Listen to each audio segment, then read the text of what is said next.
Pseudo first order reaction आज का topic है बच्चों। लिखा जाए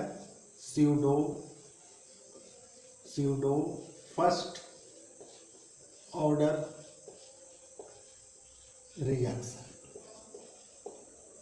अब इससे पहले वाला वीडियो जो हम लोग पढ़े थे बच्चों, उसमें मोलिकुलरिटी के बारे में हम लोग डिस्कस किए थे। मोलिकुलरिटी और मोलिकुलरिटी जो है ओनली एलिमेंट्री रिएक्शन में ही होता है, यानी एलिमेंट्री रिएक्शन ही सिर्फ डिफाइंड करता है मोलिकुलरिटी के। और एलिमेंट्री रिएक्शन जो है बच्चों ओनली सिंगल स्टेप में होता है, सिंगल स्टेप यानी एक ही स्टेप में होता है। और इसमें देखा गया था कि ऑर्डर जो होता है वो मोलिकुलरिटी के बराबर होता है, मोलिकुलरिटी के बराबर होता है। किसमें? एलिमेंट्री रिएक्शन में, है ना। लेकिन बच्चों 99% ही सिर्फ ऐसा केस, कुछ ऐसे भी रिएक्शन आते हैं जिसमें ऑर्डर मोलिकुलरिटी दोनों डिफरेंट हो जाता है। इसी को समझना है बच्चों। अब इसको समझने के लिए हम लोग एग्जांपल को देखते हैं। Hydrolysis of Easter.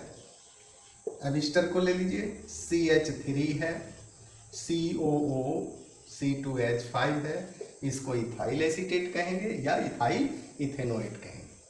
इसका रिएक्शन जो है बच्चों वाटर से करवाए तो ये बन गया एसिटिक एसिड या ethanoic acid plus ethanol.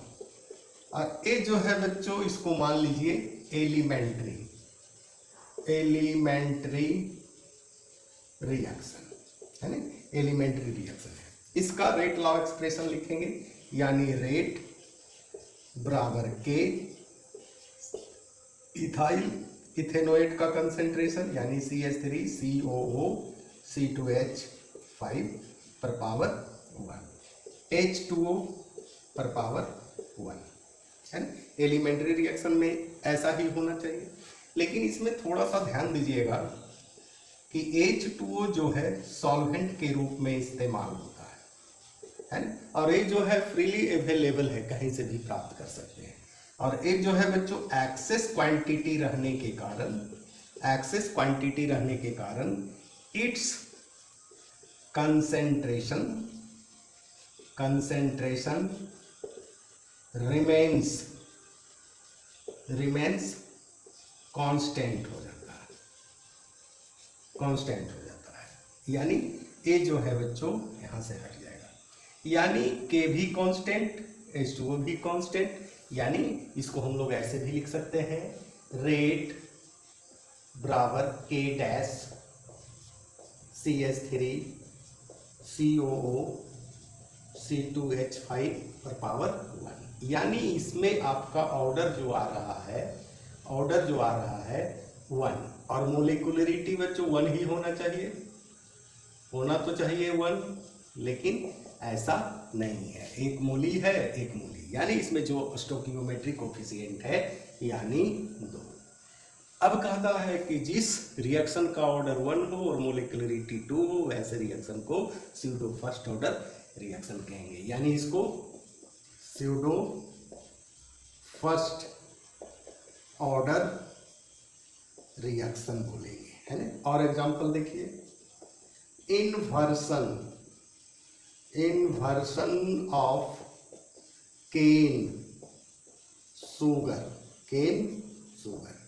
Sugar को लीजिए, C12H12O11, इसका हाइड्रोलिसिस वाटर से रिएक्शन करवाएंगे, C6H12O6 ग्लूकोज बनेगा, C6H12O6 फ्रक्टोज बनेगा। इसका रेट लॉ एक्सप्रेशन लिखेंगे, के C12H22O11 पर पावर 1 H2O पर पावर कुछ नहीं, है ना, 0 कर सकते हैं। अब बच्चों ये भी कांस्टेंट, इसको ऐसे कर सकते हैं, रेट बराबर K डैश। अब यहाँ जो है C12H22O11 पर पावर 1, इसका ऑर्डर क्या हो जाएगा? ऑर्डर 1 होगा। और मोलिकुलरिटी क्या होगा? मोलिकुलरिटी 2 होगा, है ना। इसको कहेंगे स्यूडो फर्स्ट ऑर्डर रिएक्शन। कितना आसान है बच्चों, आज यहीं तक।